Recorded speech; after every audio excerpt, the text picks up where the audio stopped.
Well, a video or two back, I asked if there was anyone that could colorize this black and white photo of the Smith spreader, this newer version. And there were a number of comments that it would have been really difficult since it was not actually a photograph, but probably an artistic put together for advertisement. Some of you did send colorized versions of it and your attempts of it in different shades and degrees.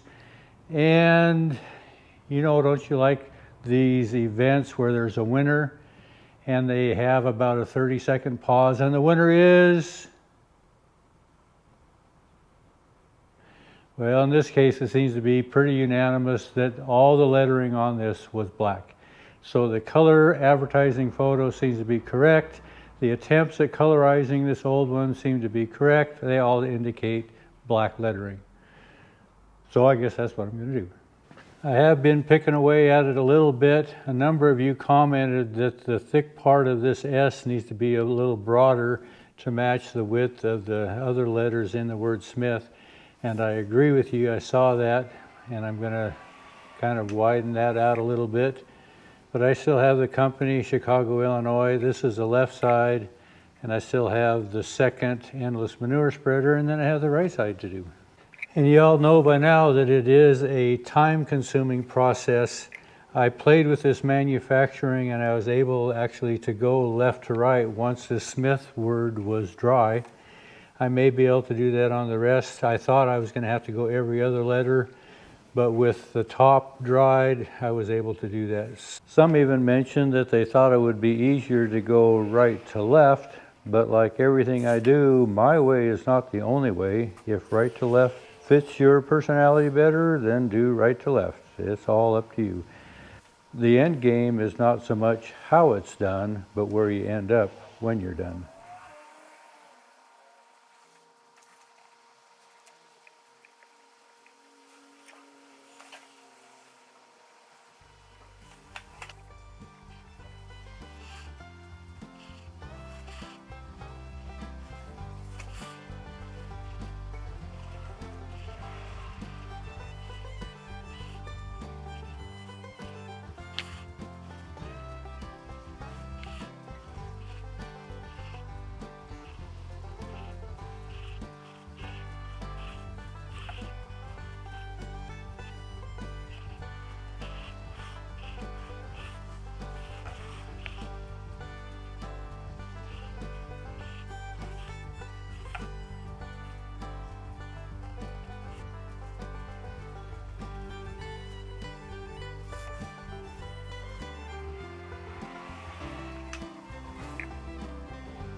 So after I do the painting, it looks a little rough, but if I wipe away all my transfer marks, try not to mess up underneath here, and it does help clean it up.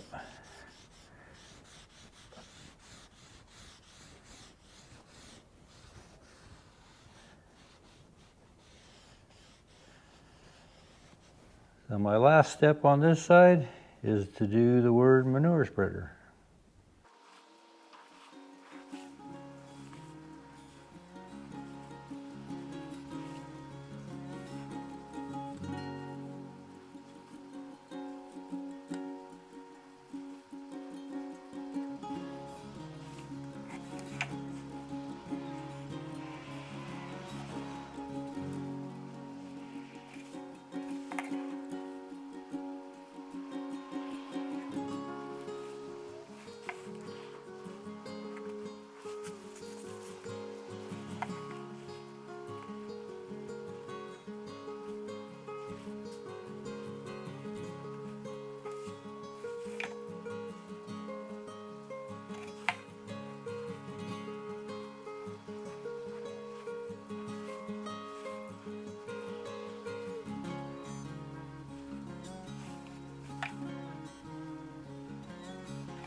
Now for you out there that have done this for 40 or 50 years, who have that discerning eye, know that there is a difference between this smith on the right side as opposed to the first smith that I did on the left side. On this smith here, I took the T and I moved it over 1/4 of an inch, and the H, I moved it over 1/2 of an inch, so that the space in here is closer than it was on the T and the H on the other side.